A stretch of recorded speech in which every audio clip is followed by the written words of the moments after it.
Hello friends, how are you all? I'm Vali and today I'm going to discuss July 2018 previous questions, which is very important because in this session we have completed all the questions regarding 2021, November 2020, and now we have to start July 2018 inclusive education questions.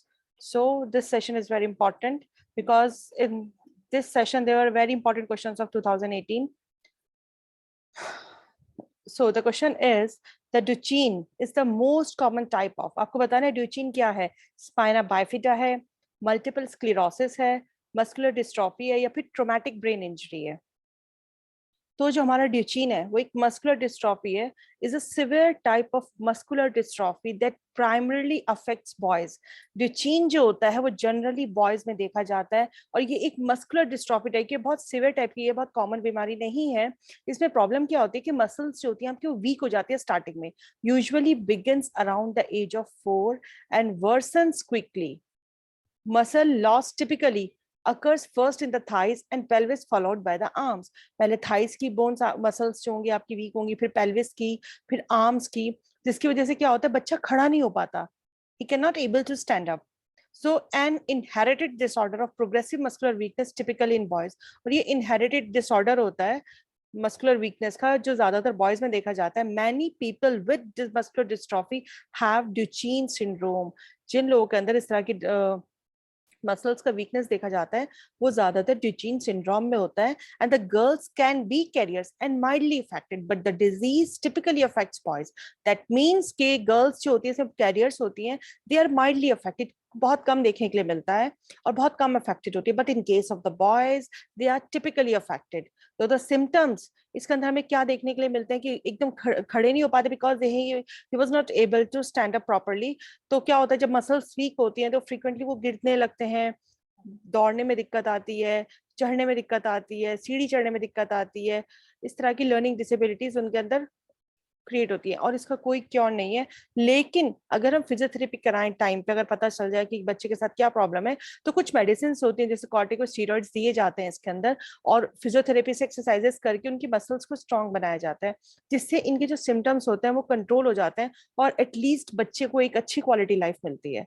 So the answer is that the Duchenne is the most common type of muscular dystrophy. Next question is, which of the following statements is correct? किसके context में students with learning disabilities, जिन students के साथ learning disabilities है, either it is visual disability और audible disability, किसी भी तरह की डिसेबिलिटी है, वो बताना है आपको करेक्ट कौन सा होगा.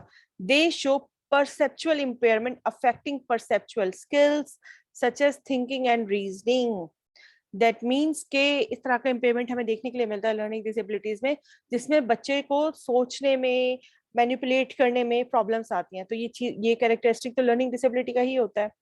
नेक्स्ट हम देख लेते हैं, they learn in the same way as efficiently as their classmates. जैसे उसके क्लासमेट्स लर्न करें अच्छे से उसी तरह से वो भी करेगा. नहीं, जो लर्निंग डिसेबल पर्सन होता है उसके साथ कुछ ना कुछ प्रॉब्लम होती है, वो सब चीजें बहुत नॉर्मल स्टूडेंट की तरह नहीं कर सकता, वो एकेडमिकली भी वीक होता है. यहाँ हायर दिया हुआ है तो इस बेसिस पे ये दोनों ऑप्शंस आपके गलत हो गए. They have the emotional problem which is one of the primary causes of their learning disabilities. उनके साथ एक इमोशनल प्रॉब्लम होती है जो उनका प्राइमरी कॉज होता है लर्निंग डिसेबिलिटी का. नहीं, जो हमारी लर्निंग डिसेबिलिटी होती है वो सिर्फ इमोशनल प्रॉब्लम नहीं होती, वो आपको, आप अपने माइंड में चीजों को मैनिपुलेट नहीं कर पाते, रिकॉल नहीं कर पाते, थिंकिंग में प्रॉब्लम होती है, रीजनिंग में प्रॉब्लम होती है, तब जाके आपको लर्निंग डिसेबिलिटी होती है. अब लर्निंग डिसेबिलिटीज बहुत तरह की होती हैं, तो हमारा आंसर हो जाएगा फर्स्ट. ये बहुत अच्छा क्वेश्चन है. इसी तरह के 2 क्वेश्चन आए थे जुलाई 2018 में और ये एक क्वेश्चन में 4 क्वेश्चन बनते हैं आपके. Cerebral palsy, congenital cytomegalovirus, dyslexia, nystagmus. पढ़ लेते हैं इनके बारे में तो आंसर देना और आपको पता भी चल जाएगा एग्जैक्टली ये प्रॉब्लम्स होती क्या है. देखो, सेरिब्रल पाल्सी जो होती है ये मूवमेंट डिसऑर्डर होता है, इसे परमानेंट मूवमेंट डिसऑर्डर बोलते हैं. इस तरह के जो बच्चे होते हैं उनके साथ अर्ली चाइल्डहुड में प्रॉब्लम आ जाती है. ये काफी बड़ी प्रॉब्लम होती है सेरेब्रल पाल्सी. इसके जो साइन एंड सिम्टम्स हैं वो वेरी करते हैं अलग अलग पीरियड में, अलग अलग लोगों के साथ, सबके साथ डिफरेंट होता है. इसमें सिम्टम्स क्या होते हैं, poor coordination, stiff muscles and week muscles. That means कि बच्चा जब बहुत छोटा होता है तो वो बैठ नहीं पाता और खड़ा होने में प्रॉब्लम, खड़ा तो खैर क्या ही होगा, पहले वो बैठ ही नहीं पाता, सबसे पहली प्रॉब्लम शायद बैठने में आती है। उसको कभी कभी विजन में प्रॉब्लम होती है, सुनने में प्रॉब्लम होती है, स्वेलो करने में प्रॉब्लम होती है, और इन बच्चों के साथ स्पीकिंग की प्रॉब्लम भी होती है, बच्चे बोल नहीं पाते। लेकिन अगर आप अच्छे से फिजियोथेरेपिस्ट को दिखा के इनका अर्ली टाइम पे स्टार्ट करा दें, तो बच्चे जो होते हैं वो कवर अप कर लेते हैं। Cerebral palsy is cause by a brain injury. इसका जो बेसिक रीजन, मेन रीजन है, वो ये है कि किससे कॉज होती है, ब्रेन इंजरी या फिर प्रॉब्लम जो प्रेगनेंसी की ड्यूरेशन में हुई हो या फिर बर्थ की ड्यूरेशन में हुई हो, with in the first 2 to 3 years of a child life. बच्चे की लाइफ की बिल्कुल स्टार्टिंग में अगर कोई प्रॉब्लम हो जाती है, तब ये प्रॉब्लम देखने को मिलती है। ज्यादातर अगर किसी बच्चे का प्री मैच्योर बर्थ होता है, तो उसमें क्या होती है, बच्चे को टाइम पे ब्लड, प्रॉपर इनफ ब्लड नहीं मिल पाए, ऑक्सीजन नहीं मिल पाई, या कुछ ऐसे न्यूट्रिएंट्स जिसकी उसकी बॉडी को जरूरत थी वो नहीं मिल पाए बर्थ के टाइम पे। उन बच्चों के साथ सेरेब्रल पाल्सी की प्रॉब्लम होती है। इसमें जो प्रॉब्लम होती है, मेन प्रॉब्लम डिसऑर्डर होता है कि मूवमेंट्स और पोस्चर में प्रॉब्लम होती है। बच्चा जब चलता है तो उसके चलने में हल्का से एक लचक आती है, क्योंकि वो भी तब आती है जब बहुत अच्छे से आप करा दोगे उसको फिजियोथेरेपी के साथ। इसमें प्रॉब्लम मूवमेंट्स में ही होती है। नेक्स्ट प्रॉब्लम है हमारी congenital cytomegalovirus. It's a viral infection. इसमें दिया हुआ ऑलरेडी ये वायरस गिवन है, दैट मीन्स ये वायरल इन्फेक्शन था, जिसकी वजह से कॉन्जेनाइटल की बात की जा रही है, दैट मीन्स हियरिंग लॉस की प्रॉब्लम इसमें ज्यादातर होती है। ये भी इन्फेंट्स के साथ होता है, किसी वायरस अगर आ जाए बिफोर बर्थ तो ये प्रॉब्लम होती है। ज्यादातर सीवियर केसेस कैसे होते हैं, इसमें डेथ भी हो जाती है, कभी कभी प्रेगनेंसी लॉस हो जाता है, मतलब बिफोर बर्थ बच्चे की डेथ हो जाती है। जो लोग इस तरह के इन्फेक्शन होते हैं उनमें ज्यादातर प्रॉब्लम्स क्या देखने को मिलती है, jaundice, hepatomegaly, microcephaly, anaemia, low blood count, pneumonia, seizures आने लगते हैं बच्चे को, विजन का लॉस हो जाता है, हियरिंग लॉस हो जाता है। इसमें बहुत सारी प्रॉब्लम्स देखने के लिए मिलती हैं। फिर आता है हमारा नेक्स्ट डिजीज आती है हमारी, तो इसका जो मेन है वो यही है, इसका वायरल इन्फेक्शन होता है, ज्यादातर हियरिंग लॉस में प्रॉब्लम आती है। डिसलेक्सिया, हम जानते हैं डिसलेक्सिया हमारा लर्निंग डिसऑर्डर है। बच्चे को डिफिकल्टी किस चीज में होती है, रीडिंग में। क्यों? क्योंकि वो स्पीच साउंड्स को आइडेंटिफाई नहीं कर पाता, का, ख, ग, घ, ब, ड, ये सब साउंड्स को, जैसे सी लिखता है तो अपोजिट लिखेगा, डी लिखेगा तो वो अपोजिट लिखेगा, तो इनमें कंफ्यूजन हो जाता है, वो स्पीच साउंड भी समझ नहीं पाता और चीजों को रिलेट नहीं कर पाता। क्यों?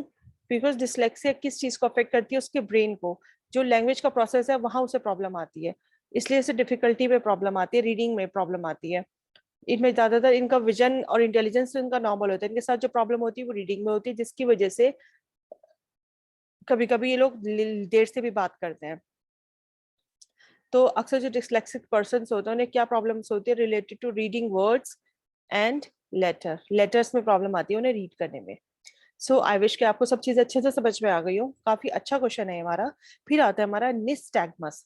निस्टैग्मस कैसी कंडीशन होती है, इसमें क्या प्रॉब्लम होती है कि इनवॉलंटरी आई मूवमेंट, जो आपकी आई बॉल्स होंगी ना वो इनवॉलंटरी मूव करती रहेंगी, acquired in infancy और later in life that may be result in reduced or limited vision। इससे क्या होता है कि बच्चा बहुत लिमिटेड देख सकता है due to involuntary movement of the eye. इसे हम डांसिंग आईज भी कहते हैं। इसमें आपकी आंखें जो है वो रुकती नहीं अंदर की, वो मूव करती रहती हैं, जिसकी वजह से क्या होता है, साइड टू साइड आपकी आंखें मूव करिए, अप एंड डाउन मूव करिए, सर्कल में मूव कर रही हैं, बहुत ब्लर्ड विजन हो जाता है इसकी वजह से। कभी कभी ऐसी प्रॉब्लम तब होती है जब आपकी फैमिली में प्रॉब्लम होती है, तो इसको इसे इस तरह से इसको लिखा जाता है that is nystagmus is characterised by the rapid involuntary movement of eyes, जिसकी वजह से एक चीज पे आप फोकस नहीं कर सकते, जिसकी वजह से बच्चा जो होता है बहुत डिजी डिजी रहता है। तो हम आंसर देख सकते हैं, सेरेब्रल पाल्सी का हमने समझ गया था, इसमें प्रॉब्लम आती है disorder related to the movements and posture. Congenital cytomegalovirus is a viral infection. Yes, so herpes. Viral infection causes hearing loss. Dyslexia, problems related to reading words. इसमें सबका सी का वन गिवन है, तो अगर सिर्फ डिसलेक्सिया आता तो आप आंसर नहीं दे सकते, आपको सबकी नॉलेज होनी बहुत जरूरी है। Nystagmus, involuntary movement of eyes, तो ये हमारा आंसर। नेक्स्ट क्वेश्चन ये भी बहुत इंपॉर्टेंट है, इसमें चारों ऑप्शन इसी तरह से गिवन है, चारों के बारे में आपको पता होगा तो आप बहुत इजीली आंसर दे सकते हैं।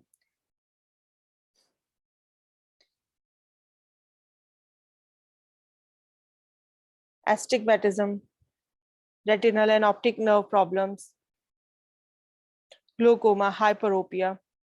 The most common type of diffractive disorder जैसे कि मायोपिया, हाइपरोपिया, हाइपरोपिया आपका ऑप्शन में गिवन है, फार साइटेडनेस की प्रॉब्लम होती है, और एस्टिग्मेटिज्म जिसके अंदर आंखें जो होती हैं आपकी फोकस नहीं कर सकती लाइट में, इवन आपका रेटिना बी, ये एज रिलेटेड कंडीशन होती है जिसमें प्रॉब्लम होती है। और जो रेटिनल ऑप्टिकल नर्व प्रॉब्लम्स होती हैं, इसमें रेटिनल सेल्स आपकी डीजनरेट हो जाती हैं, डिस्ट्रॉय हो जाती हैं, जिसकी वजह से आपको देखने में प्रॉब्लम होती है, और इसमें आपको ग्लूकोमा वगैरह की प्रॉब्लम हो जाती है। और एस्टिग्मेटिज्म जो होता है एक रिफ्रैक्टिव एरर होता है, जिसकी वजह से आईज होती हैं आपकी, रेटिना फोकस नहीं कर सकता लाइट में, ये ब्लर्ड विजन हो जाता है जिसकी वजह से। और अक्सर लोगों को क्या प्रॉब्लम होती है, हेडेक्स की, आंखों में दर्द होने की प्रॉब्लम, और रात में वो ड्राइविंग नहीं कर सकते। तो एस्टिग्मेटिज्म का जो एग्जैक्ट है वो यही है कि इसका रिजल्ट क्या है कि ब्लर्ड विजन होता है, अनइवन कॉर्निया और लेंस, क्योंकि वो लाइट पे फोकस नहीं कर सकता, इससे आप रात में ड्राइविंग नहीं कर सकते, जिनके साथ ये वाली प्रॉब्लम है। नेक्स्ट आता है हमारा ग्लूकोमा। ग्लूकोमा में क्या होता है, आपकी आंखों का जो पानी होता है ना वो सूख जाता है, जो फ्लो होता है ना आपके फ्लूइड्स आंखों का पानी सूख जाता है, जिसकी वजह से क्या प्रॉब्लम आ सकती है, आपका विजन अच्छा नहीं होता, आपको नॉर्मली हाई प्रेशर आपकी आंखों में रहता है।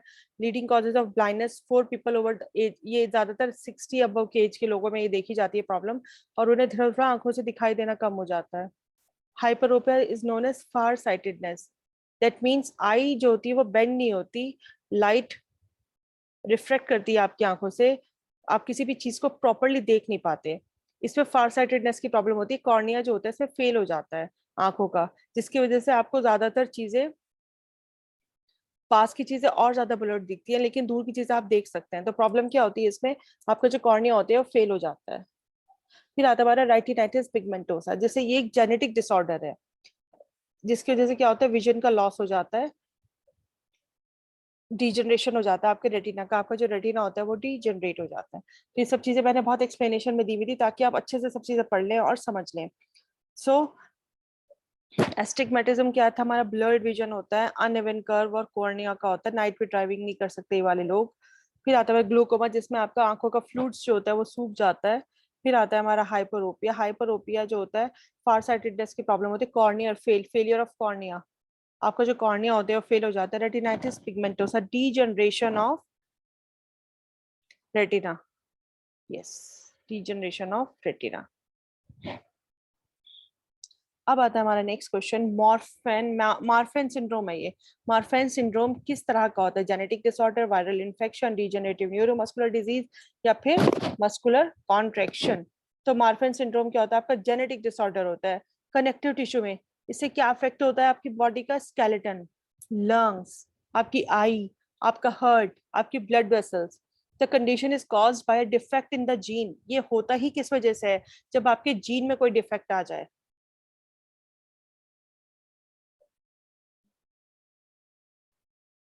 जब आपकी जीन में कोई डिफेक्ट आ जाए, तो बाफेन सिंड्रोम में लीड टू कर्वेचर, आपकी जो स्पाइन होती है ना वो कर्व हो जाती है, वो बिल्कुल स्ट्रेट नहीं रह पाती, एंड और एबनॉर्मल शेप की हो जाती है। आपकी जो चेस्ट होती है वो बिल्कुल सिंक कर जाती है, स्टिक आउट हो जाती है, लंबे लंबे हाथ, पैर, fingers, flexible joints, flat feet हो जाते हैं।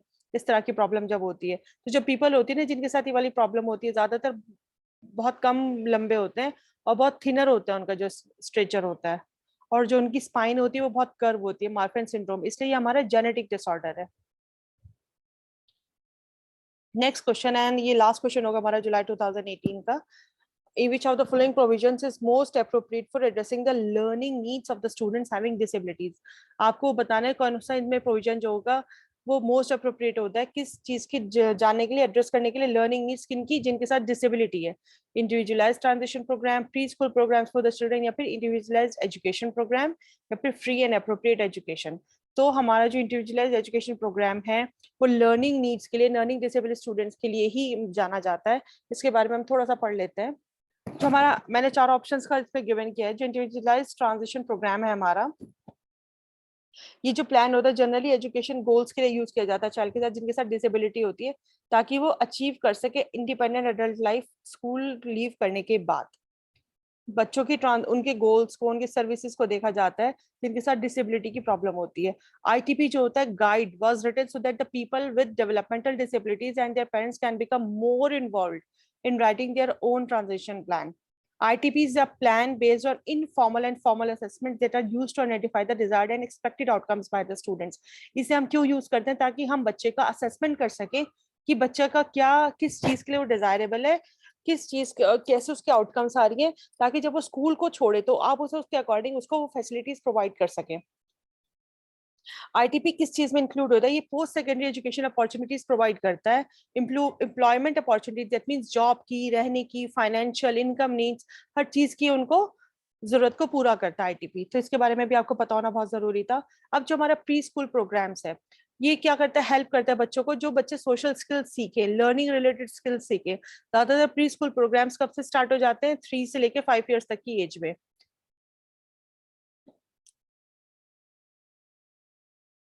इसमें क्या होता है, प्री स्कूल में बच्चों को लर्निंग थ्रू एक्टिविटी के थ्रू सिखाया जाएगा, प्ले के थ्रू बच्चों को सिखाया जाएगा, बच्चों को प्रॉब्लम सॉल्विंग स्किल सिखाई जाती है, बच्चों को कैसे कम्युनिकेट करना है, कैसे सोशली फिजिकली वो एक्टिविटी में पार्टिसिपेट करते हैं। ये सब प्रोग्राम्स जो होते हैं, that means pre school, pre primary वाली बात जो होती है वो इन स्कूल्स में की जाती है। ये प्रोग्राम्स वो हैं। अब आता है हमारा इंडिविजुअलाइज्ड एजुकेशन प्रोग्राम, जो कि बहुत इंपॉर्टेंट है, जो कि हमारा आंसर भी है कि जो हमारा इंडिविजुअल एजुकेशन प्लानिंग है, कि टीचर्स को, सपोर्ट पर्सनल्स को, पेरेंट्स को एक साथ काम करने के लिए, ताकि वो उन बच्चों के साथ एक टीम की तरह काम करे, जिन बच्चों के साथ प्रॉब्लम है, जिन बच्चों को सपोर्ट की जरूरत है। इसके आउटकम्स और जो गोल्स होते हैं वो बेस किस पे होते हैं, स्टूडेंट की कि आज की क्या नीड है बच्चे की, उसे किन स्किल्स की जरूरत है। ये टीम जो होती है उन सब चीजों को डेवलप करती है। The plan for the school years returns in the students IEP, all related services जिसमें बच्चा जो क्वालिफाई करता है, और ये एजुकेशनल अकोमोडेशन जरूरी होती हैं जो चाइल्ड को सक्सेसफुल बनाने में हेल्प करती हैं। तो लर्निंग डिसेबिलिटी में जो हमारा इंडिविजुअलाइज एजुकेशन प्रोग्राम है, ये सपोर्ट करता है प्रोविजन। फिर आता है हमारा free and appropriate education. The right to a free and appropriate public education is an educational entitlement of all students in the United states.